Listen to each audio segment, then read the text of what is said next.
Pria ini akhirnya dibawa ke pengadilan untuk melakukan pembelaan kalau dirinya tidaklah bersalah. Dan para penuntut umum yang menuduh dirinya adalah seorang pembunuh profesional karena keahlian menembak pria ini yang dapat menghabisi 5 orang tersebut hanya dalam waktu 5 detik saja. Namun berdasarkan bukti CCTV yang terpasang di tempat kejadian, pria ini akhirnya dibebaskan dengan alasan kalau dirinya melakukan pembunuhan tersebut untuk membela dirinya dari ancaman pembunuhan yang akan dilakukan oleh para perampok tersebut. Sementara istri dari perampok ini yang menangisi kematian suaminya meminta keluarga besarnya untuk melakukan balas dendam terhadap pria pemilik kafe tersebut dan mulai menargetkan pria tersebut yang telah menghabisi beberapa orang dari mereka. Sekembalinya ke kantor polisi, sang istri mencoba menenangkan sang suami dan mengajaknya untuk pulang. Namun pria ini bersikeras menghadap ke kepala polisi ini dan memintanya untuk memerintahkan petugasnya untuk melakukan penjagaan 24 jam di rumahnya karena mengkhawatirkan keselamatan keluarganya. Permintaannya sempat ditolak oleh komandan polisi ini yang kemudian membuat pria ini kembali menjadi emosi, lalu meluapkan kemarahannya dengan mencekik komandan polisi ini sehingga membuat polisi ini berjanji akan mengirimkan anggotanya untuk membantu menjaga rumah pria ini. Pria ini diperingatkan oleh sahabat polisinya untuk segera menyingkir dari pasar itu karena dirinya dan keluarganya yang saat ini sedang diincar oleh para penjahat yang hendak melakukan balas dendam. Dan benar saja, tiba-tiba leher pria ini ditarik dengan sebuah tali sehingga membuat dirinya kesulitan untuk bergerak. Sementara para penjahat ini segera mendatangi dirinya dan berkata kalau orang yang dirimu bunuh tempo hari adalah saudara kandungnya. Lalu memerintahkan anak buahnya untuk segera maju untuk menghabisi pria tersebut.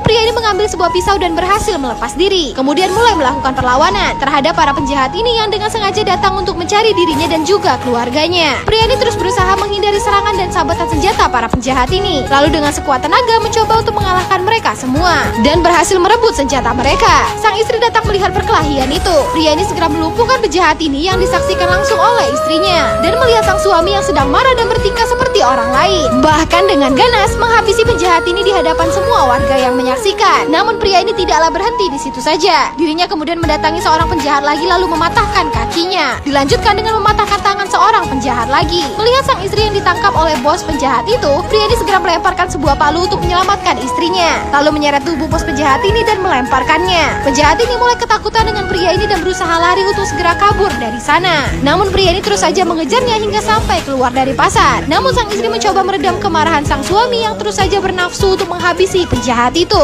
Hingga akhirnya penjahat ini berhasil kabur dengan menaiki sebuah mobil truk yang sedang melintas. Sementara pria ini berteriak ke sang istri kalau dirinya tak menghabisi mereka, maka kita yang akan mereka habisi. Membuat sang istri menjadi terkejut dengan emosi yang membara yang ditujukan oleh suaminya itu. Sekembalinya ke kantor polisi, sang istri mencoba menenangkan sang suami dan mengajaknya untuk pulang. Dan keesokan harinya, seorang petugas polisi dikirimkan ke rumahnya untuk melakukan penjagaan. Lalu segera datang untuk melapor ke pria ini. Namun setelah melihat postur dan umur polisi ini yang tidak muda lagi, membuat pria ini menjadi